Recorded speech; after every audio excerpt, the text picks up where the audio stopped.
श्री असदुद्दीन ओवैसी जी, एक मिनट जरा।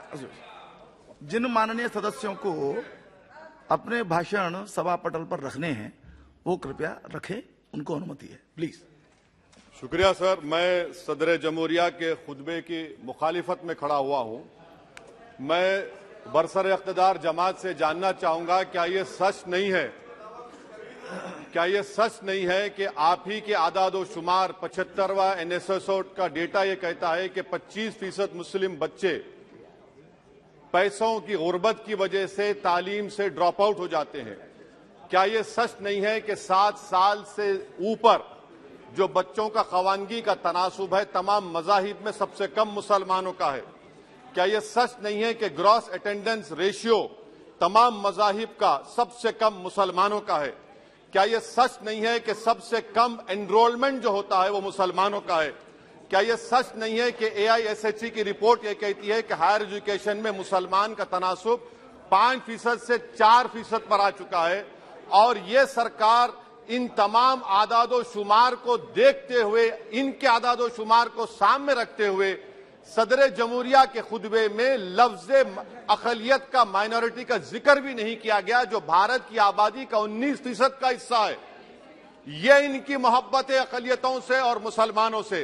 सर, क्या यह बात सच नहीं है कि आपने माइनॉरिटी के बजट को 40% कम कर दिया, स्कॉलरशिप के पैसों में 560 करोड़ रुपए कम कर दिए? ये आपकी मोहब्बत है जो नफरत की निशानी बनती है। नरेंद्र मोदी की सरकार ये नहीं चाहती कि अक़लियत और मुसलमानों के बच्चे तालीम याफ्ता होकर इस देश को मजबूत करें। वो उनको हमेशा गुर्बत और नाइंसाफी का शिकार बनाकर रखना चाहती है।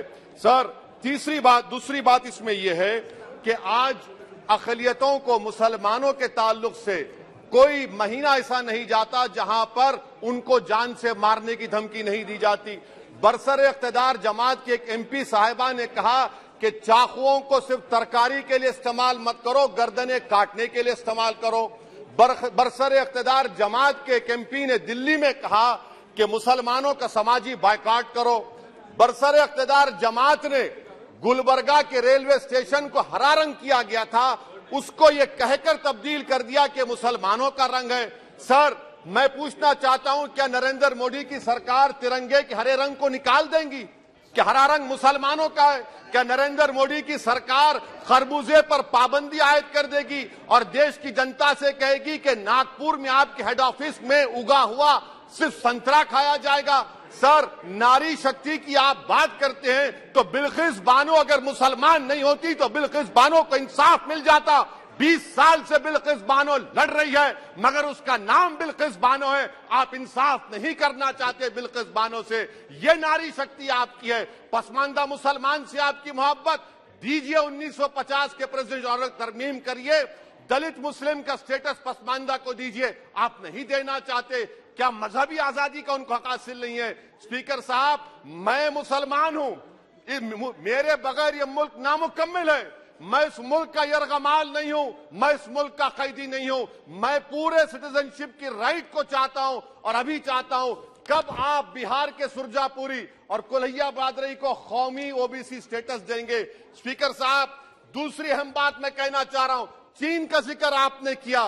क्या प्रधानमंत्री अपनी जबान को जुम्बिश देंगे और चीन का नाम लेंगे? क्या आप चीन को डेमचौक और डेमसांग से उखाड़ कर फेंकेंगे? DGP कॉन्फ्रेंस में चेयरमैन साहब कहा गया कि 65 पेट्रोलिंग पॉइंट में से 26 पेट्रोलिंग पॉइंट पर भारत की फौज पेट्रोलिंग नहीं कर सकती है। चीन से आप डरते हैं। अरे, डिसएंगेजमेंट हुआ तो डी-एस्केलेशन कब होगा? डी इंडक्शन कब होगा? चीन से आप डरते हैं। 3 साल से चेयरमैन साहब 50,000 भारत की फौज हजारों फीट चोटियों पर बर्फ में खड़ी हुई है। देश के प्रधानमंत्री को क्या भारत की आवाम पर भरोसा नहीं है? भारत की फौज पर भरोसा नहीं है? अरे, चीन का नाम लीजिए वजीर आजम, डरिए मत चीन से। तीसरी पॉइंट सर, हमारे कानून के मंत्री चले गए। पैराग्राफ 79 और 82 में बेसिक स्ट्रक्चर पर, आईनी ओहदों पर बैठे हुए लोग बेसिक स्ट्रक्चर पर तनकीद करते हैं, लॉ मिनिस्टर कॉलेजियम पर तनकीद करते हैं। इस ऐवान में जब NJSE का बिल आया मैं वाहिद एमपी था, अब याद होगा आपको, जो मैंने कहा था कि भारत के संविधान के खिलाफ होगा बेसिक स्ट्रक्चर के। इंदिरा गांधी से सबक हासिल करना चाहिए। इंदिरा गांधी कहती थी कि जुडिशियरी मेरी पाबंद होना, अब नरेंद्र मोदी कहते हैं कि जुडिशियरी मेरी वफादार होना। इंदिरा गांधी ने 42nd अमेंडमेंट किया, देश की जनता ने इंदिरा गांधी को इख्तियार से बेदखल कर दिया। आप वही इंदिरा गांधी के इराक को ला रहे हैं। आप बताइए स्पीकर साहब, क्या ईसाई मानने वाले व्हाइट टेरर हैं? क्या ईसाई मजहब के लोग व्हाइट टेरर को फरोग देते हैं? आप बताइए। मैं यहां पर जजेस को तहफुज करने के लिए नहीं खड़ा हूं, मैं बेसिक स्ट्रक्चर की हिफाजत में बोल रहा हूं। मैं अदलिया की आजादी के लिए खड़ा हूं, मैं एग्जीक्यूटिव की आजादी के लिए खड़ा हूं, लेजिस्लेचर की आजादी के लिए खड़ा हूं। चेयरमैन साहब, कोर्ट का काम ये नहीं है, जजेस का काम ये नहीं है कि नरेंद्र मोदी सरकार की मदद करे। अदलिया का काम यह है कि इस देश की कमजोर और मजलूम आवाम से इंसाफ किया जाए। चौथा पॉइंट स्पीकर साहब, यहां पर एक बड़े सरमाएदार का जिक्र किया गया है। क्या यह बात सच नहीं कि कांग्रेस और बीजेपी ने ओलिगार्क्स को पैदा किया? आप दोनों ने मिलकर ओलिगार्क्स को पैदा किया। आज इसी वजह से 60% मुल्क की दौलत 1% जनता के पास है। आप दोनों ने बैठकर मलाई खाई और गरीब और नौजवान पिस रहा है। अरे बताओ, ये जो 28 लोगों की लिस्ट है जो देश का पैसा खाकर भाग चुके हैं या बैठे हुए, उसमें कोई मुगलों का नाम है क्या? कोई मुगलों का नाम नहीं है, मगर आप उस पर कुछ नहीं बोलेंगे। संडेस राज कंपनी 15,000 करोड़ नाइजीरिया और केनिया की कोर्ट में जाकर कहती है कि हम हिंदू हैं, भारत को आएंगे तो परसिक्यूशन होगा। आपने कोर्ट में कुछ नहीं कहा, वहां पर एसआईटी आपने बनाई। मगर शुक्र है, मैं लाइटर वेन में कह रहा हूं कि हाइडेनबर्ग अगर यहां होता तो यूएपीए लग जाता उस पर। और सर, मैं नरेंद्र मोदी सरकार को मशवरा दे रहा हूं लाइटर वेन में कि ये अंग्रेजी का अल्फाबेट ए बड़ा अशुभ है आपके लिए। AA को आपने कहा कि बेटा फाइटर एयरक्राफ्ट बनाओ, बैंकरप्ट हो गया। अब कैपिटल A को आपने 17 इंडस्ट्री दे दिए, हम पूरे विश्व में मार्केट कैप हमारा 5वें नंबर पर आ गया।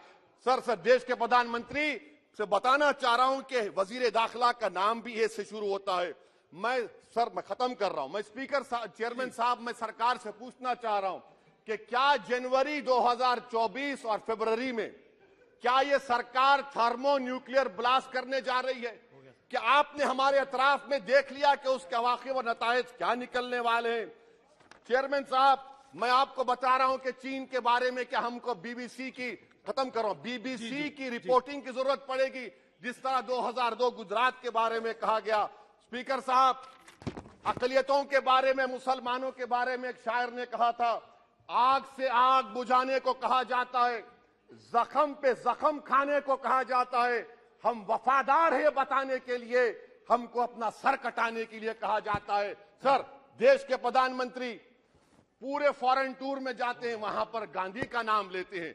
मुझे अप्रीहेंशन खदशा इस बात का है कि इस देश में 2 बाबा कौम हो जाएंगे, एक सावरकर होगा और एक सौतेला बाबा कौम। कहीं आप महात्मा गांधी को ना बना दे तो सर मैं खत्म कर रहा हूं सर। इसीलिए मैं आपके जरिए से हुकूमत से मुतालबा करता हूं कि प्लेसेस ऑफ वर्शिप एक्ट को डिस्टर्ब ना किया जाए, मुसलमानों का अक़लियतों का बजट बढ़ाया जाए, बिल्किस बानो से इंसाफ करिए, चीन से मत डरिए प्रधानमंत्री, चीन को खाड़ पर फेंकिए। शुक्रिया सर। सीमित समय लीजिए प्लीज, क्योंकि रिप्लाई भी होना आपको पता है।